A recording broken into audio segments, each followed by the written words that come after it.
Estamos indo para um mundo onde a cada 6 meses, muito provavelmente na próxima década, a gente vai ter que trocar e aquilo que a gente aprendeu vai ficar para trás. É que ele falou que provavelmente a gente vai mudar cerca de 10 a 14 vezes de carreira.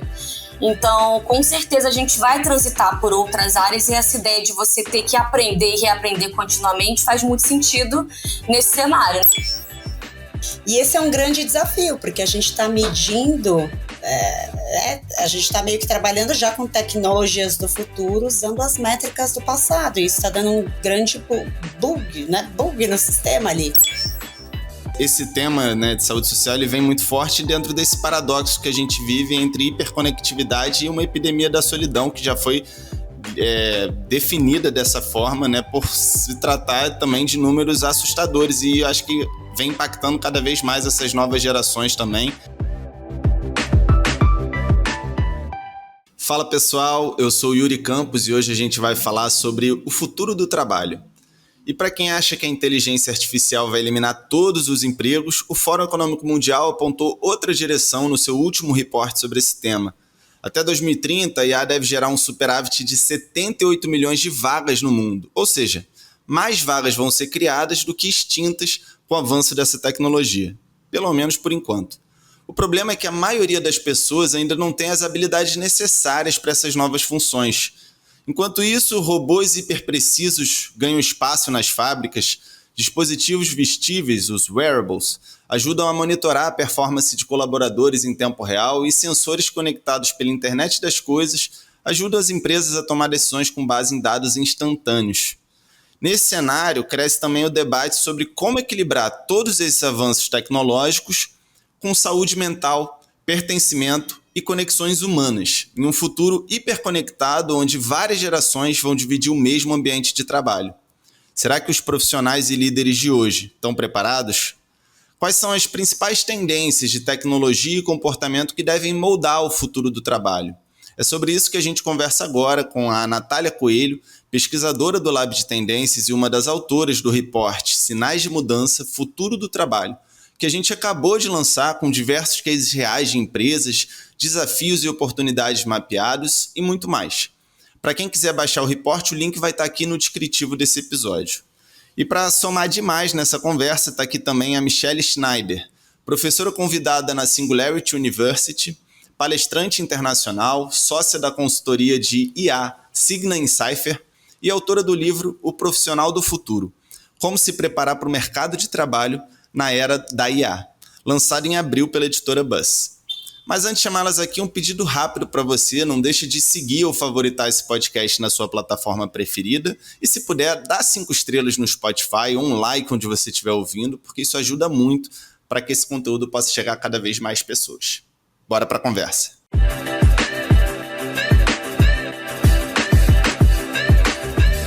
Michelle, Natália, tudo bem? Muito obrigado aí pela disponibilidade. Seja bem-vinda ao Lab pela primeira vez, Michelle, e bem-vinda mais uma vez, Nath. Yuri. Prazer, obrigada pelo convite. Beleza.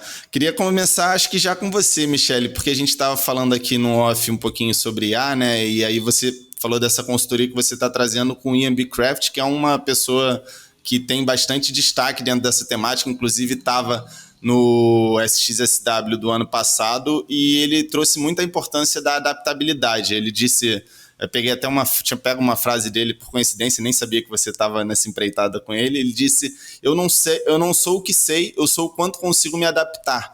E aí eu queria que você já começasse falando assim sobre a importância da adaptabilidade dentro desse futuro do trabalho, trazendo esse contexto principalmente da inteligência artificial, mas também acho que a gente vai aí ao longo da conversa aprofundando em outras tecnologias que vão transformar esse mercado da mesma forma ou talvez de uma maneira um pouco diferente, mas também com alguma importância. Super. Vamos lá. Foi esse ano que ele trouxe essa frase e acho que pegou todo mundo de surpresa. E para dar um pouco mais de... Quer dizer, de surpresa é relativo, porque a gente sabe da importância de se adaptar. Mas a forma como ele trouxe na palestra desse ano, ela foi muito marcante, né? E o que ele falou antes dele falar essa frase, né? Que não é mais sobre o que eu sei, mas o quanto eu me adapto. Ele trouxe um conceito que ele chamava de skill flux. né? E o que é esse skill flux, segundo a leitura dele? Ele trouxe ali, enfim, até dentro do slide, o quanto que a nossa carreira está ficando mais longa, porque a gente está vivendo mais, e a tendência é que a gente viva cada vez mais, né? Então ele mostra lá que se uma carreira durava 40 anos, agora ela está durando 45, e que em breve ela vai durar 60, imagina 60 anos trabalhando. E aí ele mostra como que mudou nos últimos anos o tempo dessa habilidade que a gente desenvolvia. Então ele mostrava que no século passado, um skill que a gente desenvolvia, uma habilidade técnica que a gente desenvolvia, segundo ele, durava 30 anos. E faz muito sentido, né? Eu imagino meu pai, por exemplo, ele né, foi um engenheiro da Petrobras, entrou em uma área específica e antigamente a gente tinha essa carreira linear, onde a gente aprendia a fazer uma coisa e a gente seguia a carreira fazendo aquilo que a gente aprendeu. E aí ele mostra que na virada do século, isso começou a encurtar, então essa habilidade técnica, essa nossa forma de trabalhar foi reduzindo para 10, e aí ele mostrava como é que estamos hoje, né? E ele falava ali que a gente estava numa transição entre 2 anos e meio e 5. E aí ele traz a perspectiva do futuro. E aí ele fala, estamos indo para um mundo onde a cada 6 meses, muito provavelmente na próxima década, a gente vai ter que trocar e aquilo que a gente aprendeu vai ficar para trás. Então vem daí essa frase que, né, é muito forte, não sou mais o que eu sei, e sim o quão rápido eu me adapto. Eu começo contextualizando um pouco isso e concordo, obviamente, 200% com ele, né? Eu até no meu livro eu falo um pouco disso. Eu estudei publicidade, me formei em publicidade. Uma das matérias quando eu fiz publicidade era mídia. E quando eu aprendi mídia na faculdade, isso já deve fazer, deixa eu ver aqui, uns 20 anos, gente. Tô ficando velha. Me formei em 2006, exatamente, vai fazer 20 anos. A matéria mídia era rádio, TV, jornal, outdoor e revista. Era assim foi isso que eu aprendi na faculdade, eu compor um plano de mídia. E depois, 5 anos depois, eu fui trabalhar com marketing digital, que quando eu estudei não existia. E fui vender publicidade online, né? E aí passei pelo LinkedIn, pelo Google, pelo TikTok. E a forma de vender mídia foi mudando. Então eu fiquei 11 anos nessa área de mídia digital, né? De Big Techs, eu trabalhei, enfim, algumas das maiores, e traduz exatamente isso que o Ian trouxe, né? Quanto mais a tecnologia evolui, mais curtos os nossos ciclos. Boa. A gente acho que vai ser legal pegar essa experiência que você teve em grandes empresas de tecnologia também ao longo aqui da nossa conversa, mas entrando ainda um pouco mais nessa questão da importância de reaprender, né?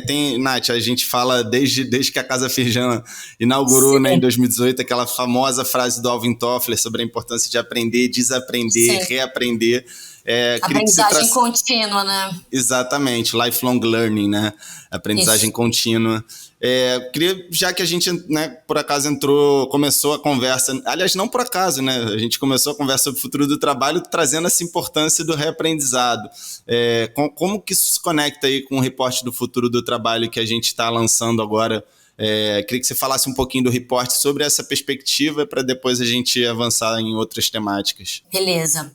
Então, o reporte que a gente está lançando agora, que é o Sinais de Mudança Futuro do Trabalho, ele reúne uma série de sinais que a gente chama de pistas, né, de possíveis tendências que vão se consolidar, mas que a gente consegue mapear hoje.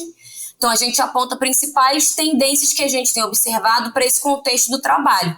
E aí, basicamente, a gente entende, né, que as mudanças tecnológicas e comportamentais estão remodelando aí esse futuro do trabalho. E aí, claro, né, nesse contexto, né, como a Michelle já até falou um pouco aqui, né, de muitas mudanças tecnológicas, uma série de outros fatores também de mudanças na economia, no modo de produção, tudo isso tem, de fato, alterado muito, né, essa dinâmica do trabalho. Então, esse trabalho que está sendo mais, né, fragmentado, onde são múltiplos vínculos de trabalho, vários formatos diferentes, essa coisa de você se adaptar vai ser muito importante.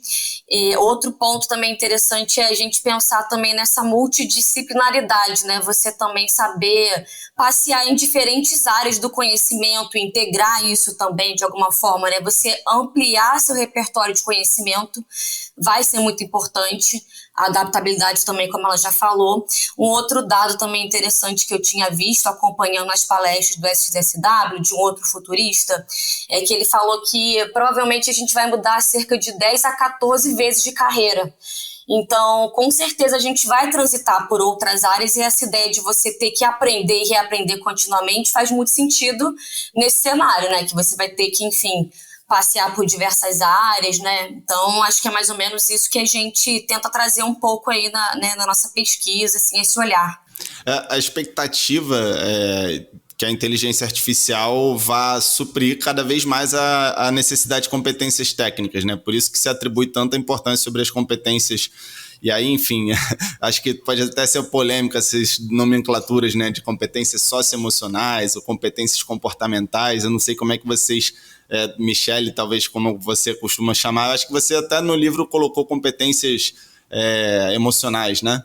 Não necessariamente, assim, é muito interessante, né? Acho que é menos sobre o nome, sobre o título, eu acho que parte deles eu chamei de inteligência emocional, né? Mas uma coisa que me chamou muita atenção, e é legal que você falou da frase do Alvin Toffler, né? Eu fiz um TED Talk em 2018 que eu usei essa frase, né? Do aprender, desaprender, reaprender. E nesse mesmo TED Talk, eu usei as habilidades do estudo do Fórum Econômico Mundial, que é super conhecida, né? Quais as habilidades mais importantes para o profissional naquele momento. E lá em 2018, 100% das habilidades eram comportamentais. E eu falava isso no meu TED Talk, né? Eu falava, pô, e esse era o discurso do mercado, né? Não era só o meu, era o que os estudos e o que a gente dizia. Porque tudo que fosse técnico, teoricamente, o robô, o algoritmo faria melhor do que nós. Quando eu fui escrever o livro, mesmo tema, só alguns anos tinham se passado, e claro que de uma forma mais profunda. 2022 para 2023, foi começo de 2023, eu fui puxar esses dados atualizados, né? O estudo ele não sai todo ano. E eu me lembro que me chamou muita atenção, tipo, primeiro que tudo tinha mudado, tá? Então, de 2018 para 2023, as únicas habilidades que continuaram no estudo eram liderança e criatividade. De resto, era tudo novo. E eu lembro que eu quase quebrei para trás, mas como assim? Já mudou tudo, né? Então, olha que a adaptabilidade que estava lá, inclusive, está lá agora como uma das habilidades. Mas me chamou muita atenção o sexto item, que era o letramento tecnológico. E eu falei, ué, mas isso aqui é técnico. E aquele discurso de só soft skill, ou comportamental, ou só se emocionar, menos sobre o título que a gente dá, mas as habilidades humanas, enfim. E quando você vê esse estudo de 2030, porque aí agora a versão de 25, eles têm sempre uma projeção para as habilidades que vão se tornar mais importantes. Lá em 2030, a gente tem várias novas habilidades técnicas. Então, das 10, letramento tecnológico continua, mas entra AI Big Data, UX Design e sustentabilidade. Então, esse olhar técnico, né, de como que o seu trabalho, o seu, né, está impactando ambientalmente o mundo. Então, aquele discurso de que é só habilidade comportamental, ele não é mais tão presente, né? E óbvio que as comportamentais continuam ali e vão, sem dúvida alguma, ser talvez o pilar mais importante para esse profissional do futuro. Mas se a gente não começar a desenvolver repertório tecnológico, se a gente não começar a entender como usar a IA, principalmente no nosso trabalho, seja eu uma pesquisadora, uma médica, uma advogada, uma jornalista, né, uma entrevistadora, não, a chance de eu ir ficando para trás, ela é grande, sabe? Então, é um pouco dessa forma que eu vejo, não é mais só o comportamental. E aí no livro, como que eu organizei isso na parte que eu falo um pouco, como a gente pode se preparar para esse mundo que a gente nem sabe bem qual vai ser, né? Porque cada vez mais difícil é a gente prever o futuro do trabalho. Quanto mais distante, os estudos nem trazem mais muitos dados muito longe, porque está difícil a gente saber o que vem aí. E aí, como é que a gente se prepara? Pois é, e aí como é que a gente se prepara? Então, em cima dessas habilidades do estudo, eu juntei dessas 10 habilidades que elas viram quase 20, né? Porque você tem lá liderança e influência social, resiliência, flexibilidade e agilidade. Então, dos 10 itens que são combinados, tem mais de 20. E eu sou aquela pessoa que se eu tenho 20 coisas, quando eu cheguei na, sei lá, sexta, eu já esqueci a primeira, assim, sabe?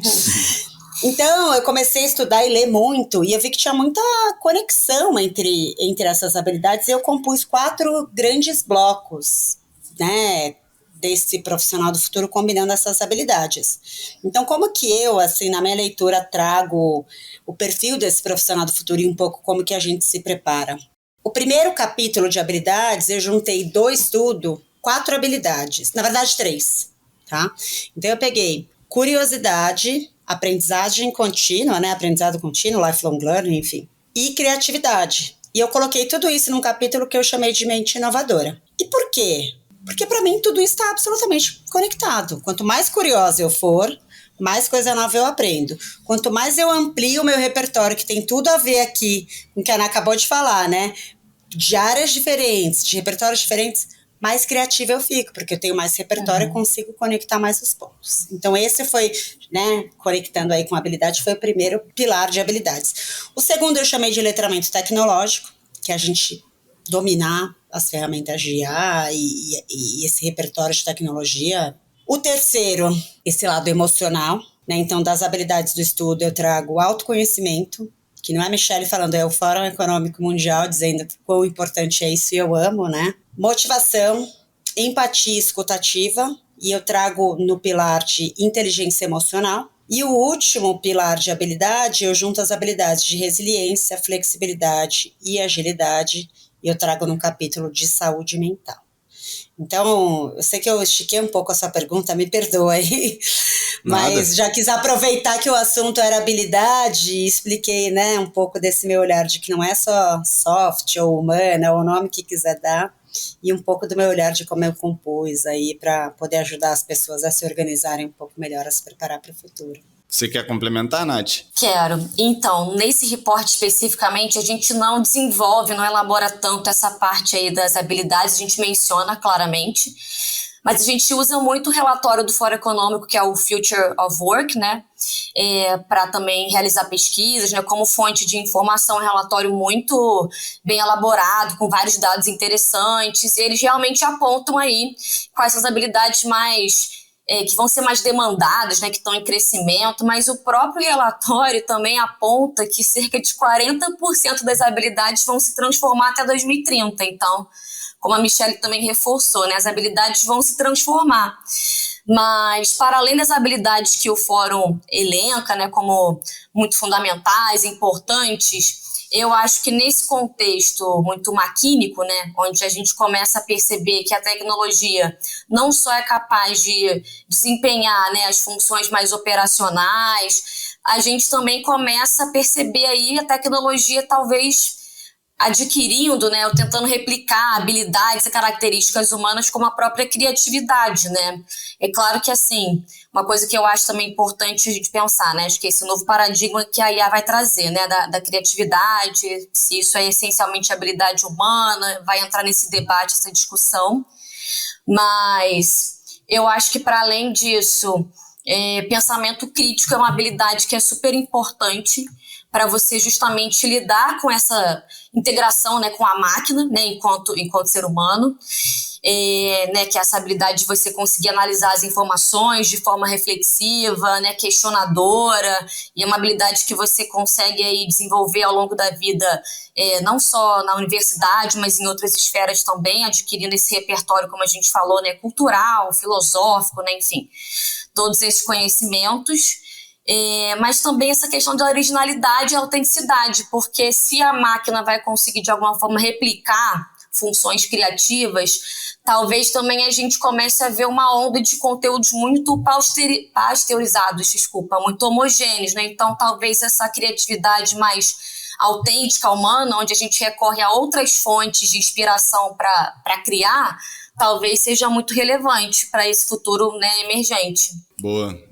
E até o próprio letramento tecnológico, ele vem ele vem dessa necessidade também de discernir, né? O que é um conteúdo feito por Sim. IA, o que não é, né? Letramento É um conteúdo midiático, né? genuíno, letramento midiático, enfim, várias questões super importantes. Deixa eu só resgatar uma outra coisa aqui que ainda tem a ver com esse tema que a gente está falando, que eu vi uma entrevista que você deu para o Mark Tawil, o Michele, e você trouxe que você, né, traz essa crítica em relação à obsessão por produtividade como a principal medida do século XXI, e aí traz essa ideia de que há uma proposta de uma nova lógica, onde o aprendizado contínuo é mais valioso do que a produção acelerada, e até, segundo a matéria ali, já tem empresas que incorporam isso em forma de métrica, né, como taxa de descoberta, velocidade de integração de conhecimento, score de impacto humano. Eu achei muito interessante essas métricas, não conhecia.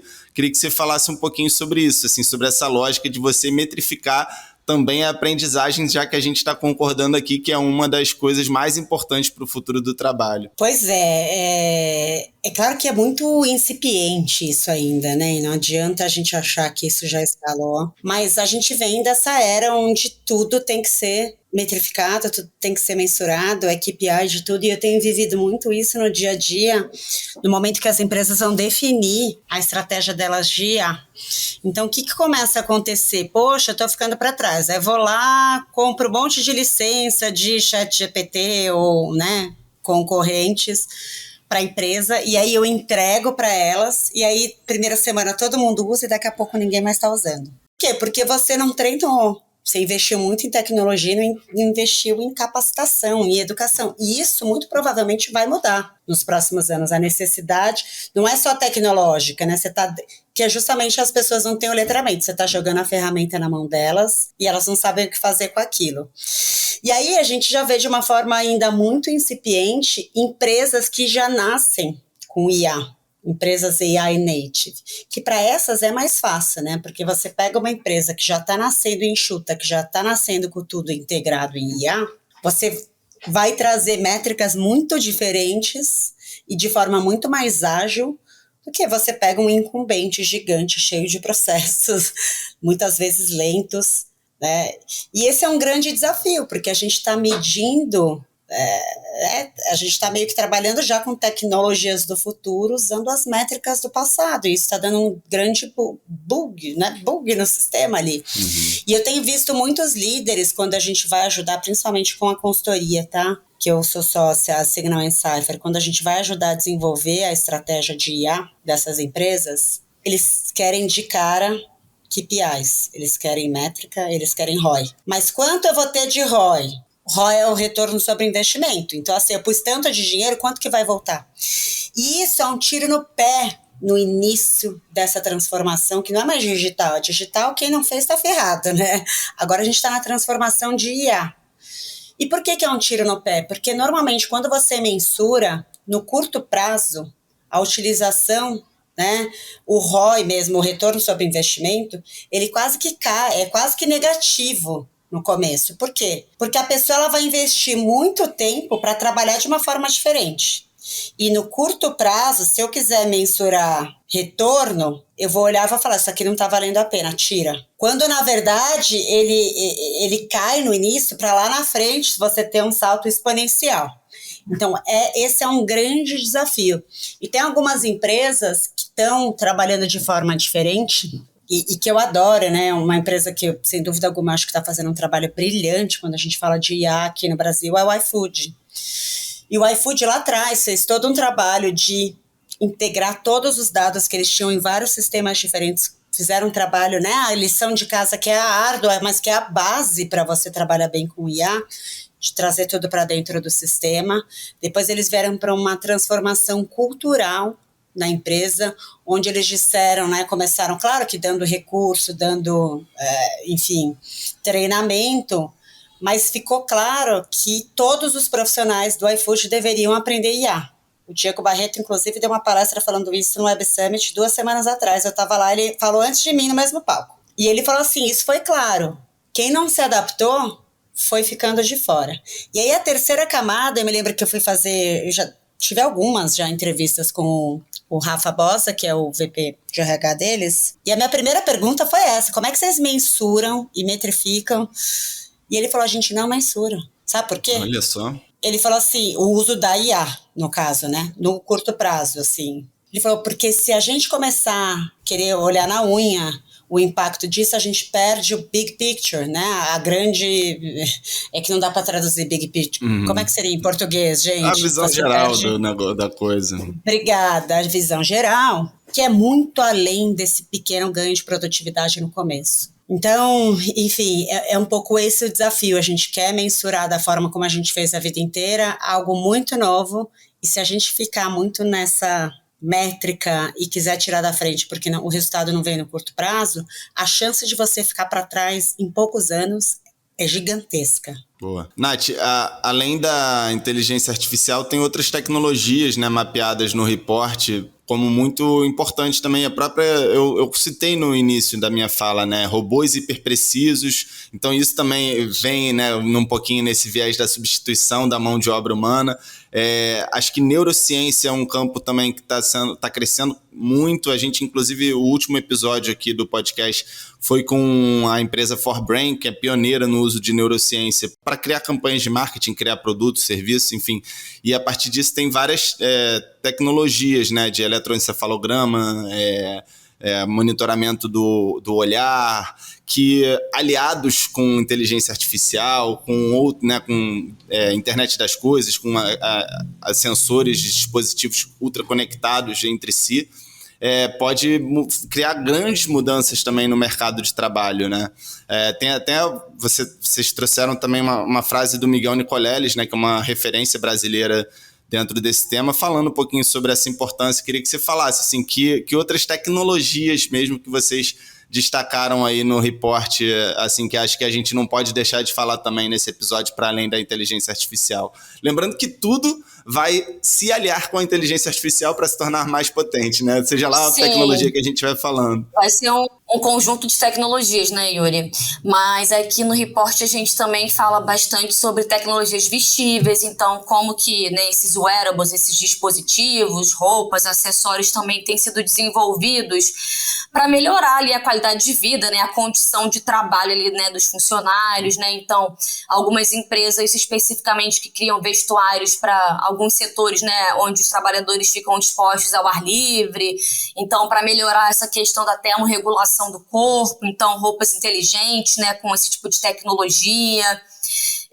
Os próprios, o robô, né, robótica também, como você mencionou, né, que também já estão sendo utilizados para desempenhar funções de maior risco, né, para a vida humana. Então tem toda essa importância aí e essa integração também, né, dos próprios humanos atuando aí com os robôs nesse contexto aí, né, do produtivo, né, do ambiente de trabalho corporativo. A gente falou também sobre os gêmeos digitais e como que as empresas têm adotado essa tecnologia também para melhorar a eficiência dos processos, né, enfim. Isso também é um ponto relevante. A neurociência também, como você falou, que também tem sido utilizado por algumas empresas para conseguir mensurar ali, né, o nível de satisfação, né, de qualidade de vida mesmo, né, de bem-estar ali do colaborador, né, levando em conta que esse tema também, né, para além de tecnologias, esse tema da saúde mental, da saúde social, enfim, da qualidade de vida, né, do bem-estar também tem sido um outro ponto que está norteando, né, as discussões sobre o futuro do trabalho. Acho que é mais ou menos... Eu achei... Pode falar. Não, eu achei a frase aqui que eu estava procurando do Miguel Nicoleles, que ele diz que a próxima grande onda de inovação científica vai vir do entendimento mais profundo do cérebro humano e das suas interações com tecnologias emergentes. Traz um exemplo da IBM, que implementou um sistema de feedback contínuo fundamentado em insights neurocientíficos, resultando em uma redução de 25% nas taxas de rotatividade. Isso. A gente fala também de outras, né? Tem outras tendências que a gente aponta, né? De blockchain, rastreabilidade, de ambientes digitais, tecnologias climáticas também, que em alguns casos tem sido usado não só para mitigar, né, os impactos das operações, né, mas também para auxiliar, né, alguns colaboradores. Tinha um outro exemplo da da IBM com a Aeroméxico também, que eles criaram uma tecnologia para que os operadores e controladores de voo consigam ter um maior monitoramento, né, do clima, para que eles consigam ali melhorar, né, aquele contexto ali de trabalho que eles atuam. Então, acho que é mais ou menos isso que a gente tem apontado aí. Não estou conseguindo me lembrar mais de outro case, mas são muitos cases que a gente trouxe, né? Então a gente vai... Não, vai estar tudo ali no report, quem quiser baixar não tem erro, vai estar no descritivo do episódio. Mas eu acho que é legal pegar um gancho com o que você falou, que traz, né, essa coisa da saúde social, que também foi um grande tema do SXSW desse ano e que vem sendo um problema. E aí tem tudo a ver com as habilidades, né, Michele? Essas habilidades comportamentais. Existem alguns estudos que mostram que principalmente essas novas gerações estão perdendo algumas competências comportamentais no sentido de comunicação, né? Então tem uma dificuldade de se comunicar, de falar, principalmente quando a gente pensa num contexto de trabalho onde diversas gerações vão estar inseridas num mesmo ambiente de trabalho. Isso está presente nas suas pesquisas relacionadas ao futuro do trabalho? Como é que você enxerga essa questão? Super. O termo saúde social, né, que a Kingsley Killian, né? Kingsley Killian trouxe esse ano no SXSW. Eu estava lá, enfim, ela fez a palestra de abertura. Para quem não sabe, para quem não conhece, o que é essa saúde social, o que ela trouxe, né? Quando a gente pensa em saúde, até aqui a gente sempre pensou muito na saúde ou física ou mental. Né? Estou bem fisicamente e nos últimos 10 anos vem crescendo cada vez mais o nosso conhecimento, o nosso repertório e até o nosso letramento sobre saúde mental.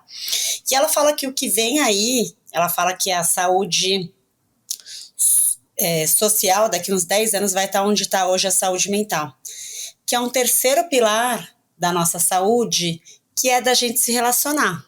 Dos nossos relacionamentos, né, humanos, e não com robôs, né, e não com chatbots. E ela trazia em dados, agora eu não vou lembrar exatamente, o quanto que a gente vem reduzindo cada vez mais o nosso tempo com pessoas, e quanto isso tem um impacto direto na nossa saúde mental.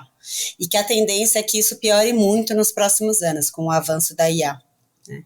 Então, quando a gente pensa nesse tripé de saúde física, mental e social, sem dúvida alguma, fundamental para a gente, como profissionais nesse futuro. Né? Eu, no meu livro, eu não cheguei a trazer o saúde social, porque eu nunca tinha ouvido falar no tema. Falo um pouco sobre a importância das relações humanas, mas falo muito sobre a importância de saúde mental. E por que eu trouxe isso? Né, num livro onde eu falo muito de IA, eu falo muito de futuro do trabalho, eu falo muito sobre como a gente se prepara. Eu fiz questão de trazer isso como um pilar fundamental para o profissional do futuro, por experiência própria, tá? Então eu tenho quase 25 anos de carreira, e sempre, graças a Deus, eu acho que me dei bem, assim, né? Trabalhei bastante, mas acho que sempre tive um bom trabalho, era reconhecida, bem avaliada. E em um momento muito curto desses 20 e tantos anos de carreira, eu comecei a ter muitas questões de saúde física, e não vou entrar nelas aqui, mas em 4 anos eu precisei fazer na verdade em 2 anos eu fiz 4 cirurgias, gente. Absolutamente diferentes, numa coisa nada a ver com a outra. Então, a cada 6 meses eu tinha uma novidade, assim, o corpo dizendo pra gente, no caso pra mim, né, tem algo errado. E aí mais um pouco, e cada vez mais difícil. E a mais difícil delas, sem dúvida alguma, foi uma cirurgia que eu precisei fazer na coluna. Então, eu precisei operar a coluna, eu tive uma hérnia de disco extrusa, e aquilo eu precisei ficar 40 dias sem sair da cama. E mesmo quando eu me recuperei fisicamente, o meu emocional estava absolutamente abalado. Eu não conseguia ficar bem emocionalmente. E eu não entendi o porquê. Eu falava, mas agora que eu tô boa, eu preciso ir pra cima do trabalho. Porque eu sabia que eu não tinha dado nem perto do que eu poderia e deveria dar ali naquele momento. Mas eu não conseguia dormir. Comecei a ter crise de insônia. Aí eu acordava mal. Aí, enfim, comecei a ter crise de ansiedade. E aquele foi, sem dúvida alguma, um dos momentos... não tem comparação com nenhum outro momento onde eu tive o pior desempenho profissional da minha carreira inteira. E quando eu melhorei, aí procurei um psiquiatra, porque eu nunca tinha passado por isso na vida, e foi fundamental para me ajudar a sair daquele buraco. E quando eu melhorei, e aí eu consegui olhar para trás de uma forma mais distante, aquilo ficou assim, muito claro para mim, quanto que se a gente não tiver com a nossa saúde mental em dia, a chance da gente ser um profissional do futuro ia ser muito pequena, né? Então, aí eu já estava começando a escrever meu livro. E quando eu comecei a estudar e ver índices de saúde mental, eu fiquei assustadíssima com a epidemia. Eu não tinha noção isso eu tô falando de quase 3 anos atrás, tá, gente? Que eu já estava ali escrevendo o livro. Acho que o assunto vem crescendo cada vez mais, não acho que ele ainda era pequeno lá, mas acho que a gente ainda não tinha tanta consciência. E aí, quando eu fui vendo os estudos, o Brasil é o país mais ansioso do mundo, a gente tem mais de 20 milhões de pessoas afetadas, segundo país com o maior número de burnout, né, casos de burnout no mundo, 30% das pessoas dizendo já ter sofrido alguma questão, quinto lugar em depressão. A gente tem uma pesquisa um pouco mais recente da Previdência Social, do número de afastamentos de pessoas do mercado de trabalho no ano passado por questões de saúde mental, foram mais de 470 mil, que são aquelas pessoas que já tiveram as 2 semanas, né, do burnout por lei, não ficaram bem e aí entraram na Previdência. Então, assim, né, se a gente colocar... Olha o gasto, né? Olha o gasto. Olha o gasto... E com 68% de crescimento ano a ano. E a curva, se você olha nos últimos anos, ela vem crescendo nos últimos 3 ou 4 anos. Então a tendência é que continue crescendo, né? Quando você tem pelo menos 3 ou 4 crescimentos seguidos. E ali ficou claro para mim, que eu falei, cara, se eu tô aqui escrevendo um livro de profissional do futuro, eu olhei para mim, eu olhei para os dados, eu falei, isso aqui é um pilar fundamental para a gente se preparar. E, infelizmente, a tendência não é melhorar, porque a gente vai começar, sim, ver, de alguma forma, alguns layoffs acontecendo, que já começaram, e isso gera insegurança, isso gera, né, ansiedade, isso gera uma pressão. A velocidade com que a gente vai ter que atualizar, né, lembra que eu falei, de 6 em 6 meses eu vou ter que trocar... Nós somos seres humanos lineares, a gente não foi criado para dobrar nossa capacidade produtiva de 6 em 6 meses, nosso como tem acontecido com a IA. Nosso software não atualiza com essa velocidade, não adianta. A IA está de 4 a 5 meses, ele está dobrando a capacidade produtiva. Imagina que se a gente... Sim. Só que esse é o mundo que a gente vai viver. Adoraria dizer que é outro. Não é. Então, assim, se a gente não se conhecer profundamente... para saber quais são as nossas ferramentas, e cada um vai ser uma, né?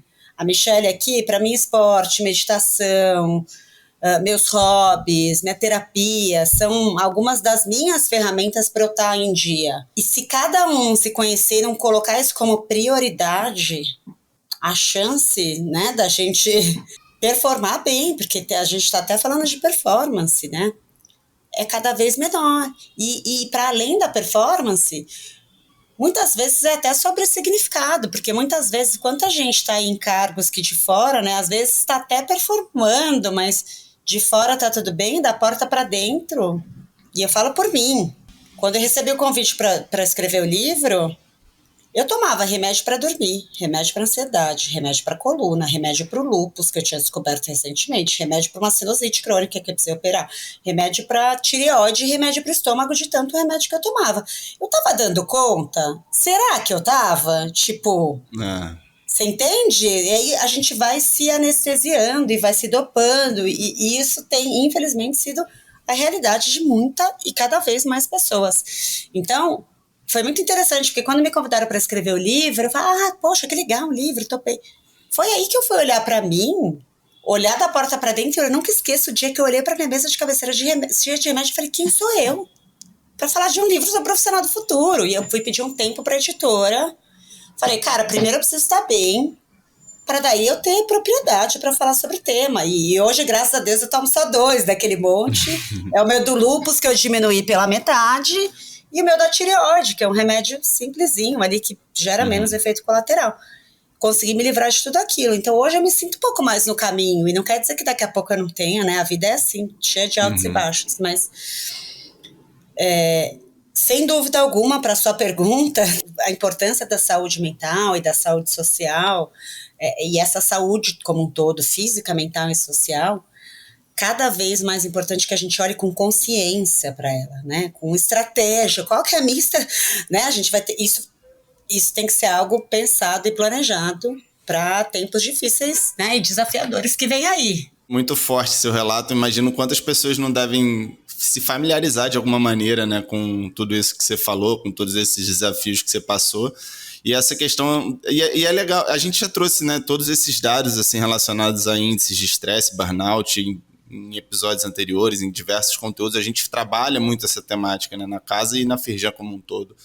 Mas é sempre importante lembrar isso e relacionar isso com a produtividade, porque no final das contas, se as empresas não olharem para essas temáticas, de fato vão ter problemas muito sérios, né? Isso vai refletir em custos também.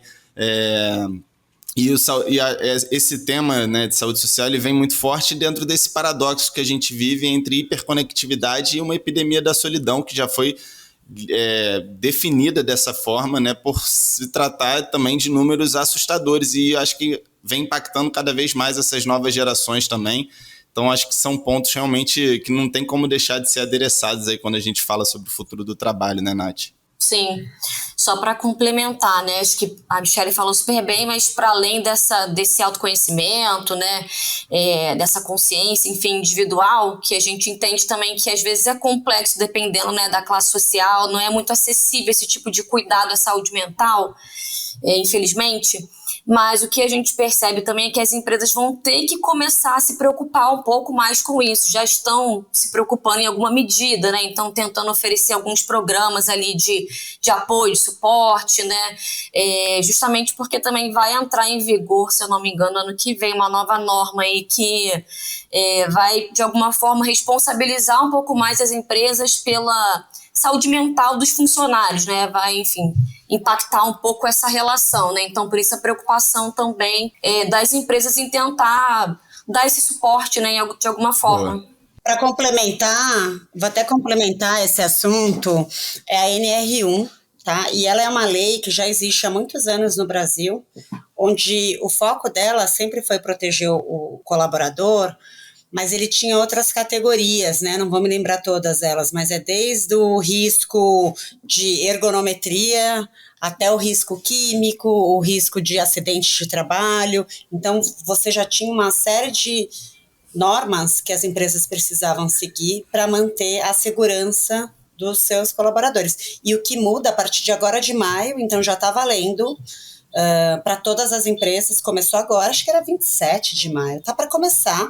Só que a multa atrasou, então a multa vem só em maio do ano que vem. Então as empresas elas têm 1 ano para se adaptar. Ah, entendi. E aí o que mudou foi que agora está incluso, eles incluíram uma nova norma dentro da NR1 que considera o risco psicossocial, né? Então dentro desse risco psicossocial, então se a pessoa já era protegida de um ambiente físico, basicamente, agora é o ambiente mental.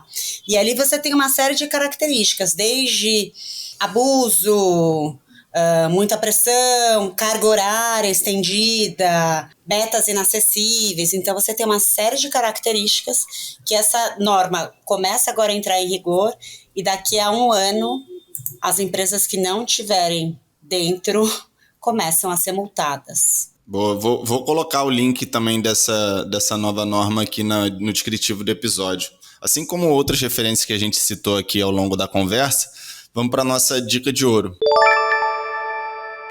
E aí, Michelle, Natália, eu queria agradecer demais a participação de vocês, pedir as considerações finais e uma dica de conteúdo. E aí pode ser 2, né? Acho que a gente pode começar com você, Nath. Aí a primeira dica pode ser o reporte futuro do trabalho e alguma outra coisa que você esteja lendo, vendo ou ouvindo. Tá bom. Bom, vamos lá. Então, dica, você falou do reporte. Eu acho também importante a gente olhar, né, enfim, investigar, né, algumas abordagens um pouco mais críticas sobre trabalho, sociologia do trabalho. Então, eu ouvi um podcast muito legal do Pauta Pública com o professor Rui Braga, que é referência nessa área, né, do CLT virou meme, que eu acho bem legal, que é um tema bem relevante agora, né, enfim, isso viralizou nas redes sociais, essa coisa da geração Z ter rechaçar um pouco, né, a CLT, enfim, então esse debate é interessante. E um outro livro também que eu acho que é fundamental assim, para entender trabalho é Os Sentidos do Trabalho, do Ricardo Antunes, que é um outro intelectual que é referência nessa área também. Então, tem uma abordagem mais crítica, mas eu acho que é super relevante também. Boa. Valeu, Nath. Acho que é isso. Posso puxar? Pode puxar. Eu sou suspeita, eu acabei de escrever um livro chamado O Profissional do Futuro, e não é porque é o meu livro, mas eu acho que é um excelente ponto de partida para quem quer repensar, quer entender um pouco o que vai acontecer, né? Entender um pouco essa linha do tempo, das próximos passos da IA, porque muitas vezes a gente fica muito olhando só no curto prazo do que vai acontecer na IA agora, e eu trago um pouco esse olhar um pouco mais longo. Os impactos disso na sociedade, na educação, nos empregos, né, no mercado de trabalho. E a terceira parte eu falo como a gente se prepara, quais as habilidades. Aí eu já contei um pouquinho para vocês aqui hoje. Então, eu acho mesmo, né, suspeita para falar, mas acho que é um super ponto de partida. E a segunda dica que eu dou, poxa, eu poderia falar uma série de leituras, assim, eu leio muito, né? Mas depende muito do momento da vida de cada um, do que cada um trabalha, né? E todo santo dia alguém me chama, mas você me dá uma dica, eu quero fazer um curso de IA, que curso que eu faço? e eu falo muito para como que a gente usa um básico do ChatGPT para ele ajudar a gente a entender como a IA vai impactar a nossa vida e a nossa carreira. E pouca gente, eu acho que já fez isso de uma forma estruturada. Então, é chegar para ele e falar, oi, eu sou tal pessoa, eu tenho tantos anos de experiência, eu me formei nisso, é esse meu dia a dia de trabalho.